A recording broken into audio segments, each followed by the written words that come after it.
My review for I Know What You Did Last Summer 2025. Spoilers are included, so if you haven't seen it yet, what are you waiting for? This Legacy sequel was such a gift, and it was super magical to see Ray and Julie again and find out what they've been up to all these years later. Julie becoming a professor of trauma was genius, and I love that her opening line was recycled from I Still Know. Screams, "It's happening again!" And Ray being a bar owner on a boat. Loved it. I think their jobs, them being so distant from each other, and having been divorced from each other, were so realistic. I love that there was so much more graphic violence in this sequel. I know that hook is worn out.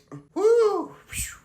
Helen making a cameo in a nightmare was so surprising. My jaw literally dropped. I was like, no freaking way. That was the perfect way to bring Helen back. Oh, I loved it.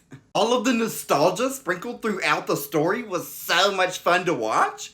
It felt like I was a kid hunting for Easter eggs again. My favorite nod to nostalgia was seeing the Croaker Queen parade float, sitting in storage, and being used in Danica's attack.